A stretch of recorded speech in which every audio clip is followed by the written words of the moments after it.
हर हर महादेव प्रिय दर्शकों, बात करेंगे गुरु की अतिचारी हो गए हैं, चारों तरफ तबाही मची हुई है। देख लीजिए, गुरु की मैंने जनवरी 2025 में ही बल्कि दिसंबर का जो वीडियो मैंने डाला था 2024 में, तभी मैंने बोला था कि गुरु जब भी अतिचारी होंगे, तबाही मचाते हैं। महाभारत काल में गुरु अतिचारी हुए थे, महाभारत हुआ। प्रथम विश्व युद्ध में गुरु अतिचारी थे, प्रथम विश्व युद्ध हुआ। द्वितीय विश्व युद्ध 1945 में गुरु अतिचारी थे, द्वितीय विश्व युद्ध हुआ। अब कोरोना काल में फिर से गुरु अतिचारी थे, कोरोना जैसी महामारी हुई। फिर से गुरु अतिचारी 14 मई 2025 से हो रहे हैं, जिसमें कि आप थोड़ा-सा संकेत देख रहे हैं, भारत-पाकिस्तान के बीच में युद्ध के जैसे हालात बने हुए हैं और युद्ध होगा। रक्त रंजित होगा।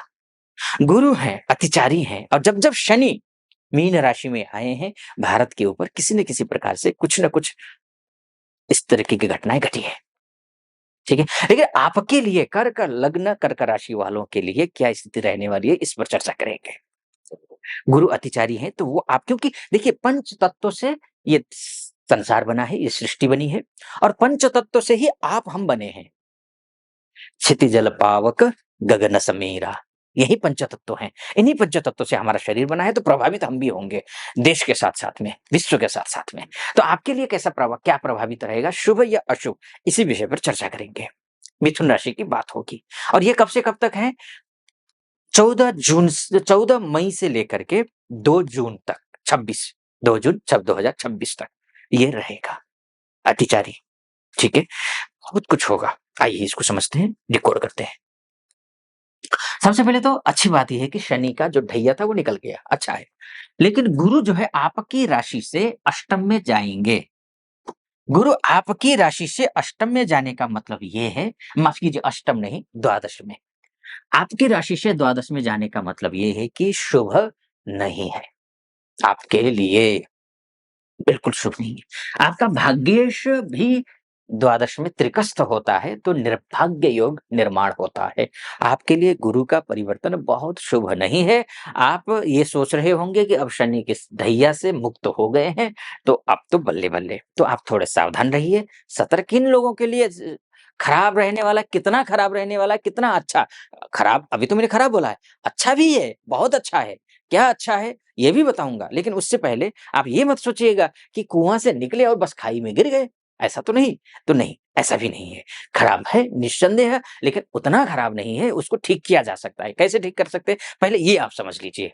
द्वादशस्थ गुरु का एक उपाय है, उपाय के तौर पर ये है, एक श्लोक है, देखिए, शैले शैलेन माणिक्यं मौक्तिकं न गजे गजे, नहि साधवो सर्वत्र चंदनम न वने वने।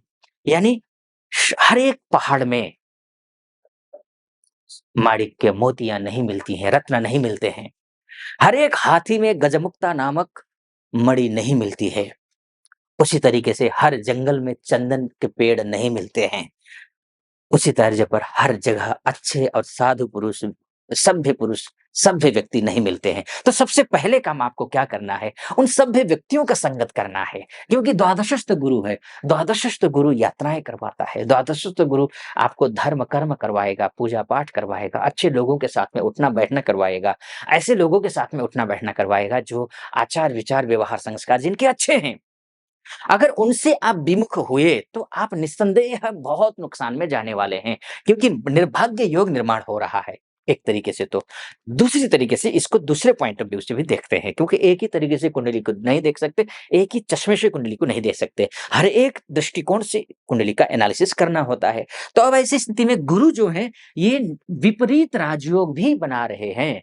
शास्त्र कहता है, त्रिकेश अगर त्रिकस्थ होता है, तो विपरीत राजयोग होता है। ठीक है जी? पहले मैंने आपसे कहा कि बिल्कुल निर्भाग्य योग है, अब विपरीत राजयोग है। ये भी मैं साथ में कह रहा हूँ। जैसे मैंने शुरू में कहा था खराब ही खराब नहीं होगा।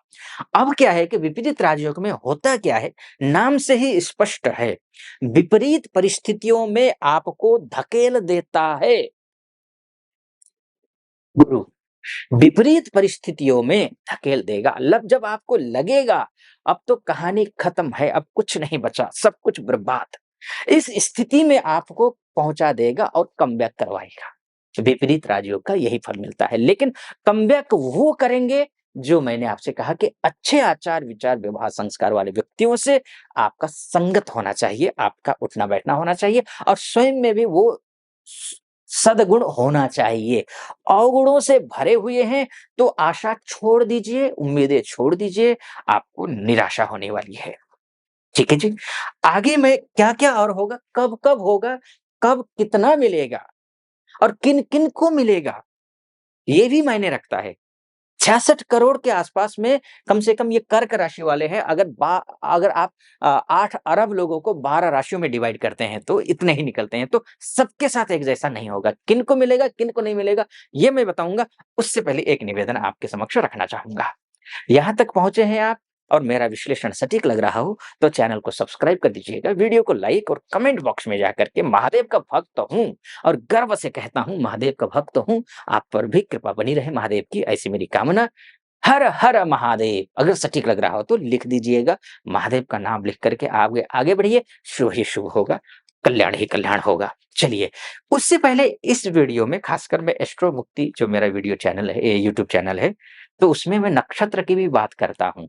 मैं एक और चैनल है मेरा आचार्य मुक्ति करके, उसमें मैं ग्रह गणित केवल करता हूँ, इसमें नक्षत्र की भी। नक्षत्र के आधार पर अगर मैं देखूँ ना, पुनर्वसु नक्षत्र में बृहस्पति प्रवेश करेंगे 13 अगस्त से और पूरे जब तक बृहस्पति 2 जून तक जब तक है, मतलब गोचर कर रहे हैं मिथुन राशि में, तब तक इसी में रहेंगे। तो वो पुनर्वसु नक्षत्र स्वयं गुरु का नक्षत्र है, तो सैया भय कोतवाल, तो फिर डर काहे का। तो अच्छा रहेगा रिजल्ट। अब किन-किन लोगों के लिए अच्छा है, किन-किन लोगों के लिए खराब है, इसको भी समझ लेते हैं। शैक्षिक क्षेत्र से जुड़े हुए लोगों के लिए विशेष अच्छा है। धर्म, कर्म, पूजा पाठ से जुड़े हुए लोगों के लिए विशेष अच्छा है। उसके साथ में आप स्कूल में हो, कॉलेज में हो, यूनिवर्सिटी में हो, बैंकिंग सेक्टर में हो, सीए हो, सेल्स का काम हो, मैन्युफैक्चरिंग का काम हो आपका, छोटा-सा उद्यम हो, मझौले उद्यम हो, बड़े उद्यमी हो आप, आपके लिए शुभ है, अच्छा है। ये ठीक है।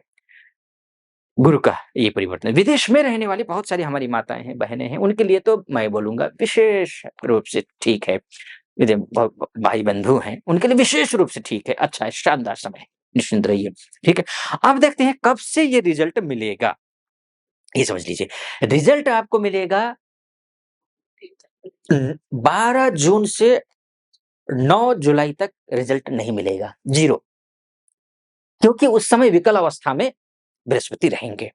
जब बृहस्पति विकल अवस्था में है, तो रिज़ल्ट नहीं मिलेगा। 9 जुलाई के बाद रिज़ल्ट आपको मिलेगा और विशेष रिज़ल्ट कब मिलेगा, सबसे अच्छा रिज़ल्ट?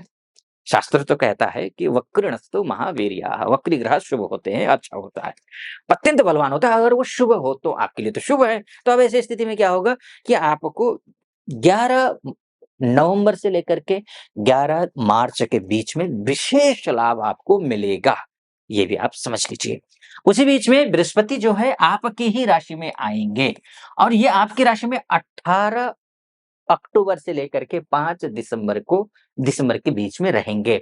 इसी समय आपका खजाना खुलेगा, ठीक है? किसी भी नौकरी में हो, इंटरव्यू देना हो, प्रमोशन करना हो, जॉब ढूँढ रहे हैं, नहीं लग रही जॉब, कुछ भी कर रहे हो, बढ़िया रहेगा निश्चिंत। बिज़नेस हो, पैसा हो, दाम्पत्य जीवन हो, वर-वधू की तलाश कर रहे हो, किसी हायर एजुकेशन की तैयारी कर रहे हैं, विदेश जाना है, कुछ भी कर रहे हैं, सफलता की सीढ़ियाँ चढ़ेंगे, ठीक? ये। उसके बाद फिर 5 अक्टूबर के बाद फिर यहीं पहुँचेंगे, ये अच्छा, ये खराब नहीं है, ठीक है? लेकिन शर्तों के साथ में, ठीक है? मैं और उपाय के तौर पर समझ लीजिए, मैंने आपको बताया ही शुरू में, उपाय तो मैं अभी नहीं बताऊँगा। ये मैंने आपको मोटा-मोटी तौर पर कि गुरु यहाँ रहेंगे तो ये फल मिलेगा, ये बताने की कोशिश की है। आपकी कुंडली क्या कहती है? मायने तो ये रखता है। आपकी कुंडली आपका डीएनए है, आपकी कुंडली ही आपका सब कुछ है, दर्पण है कहिए।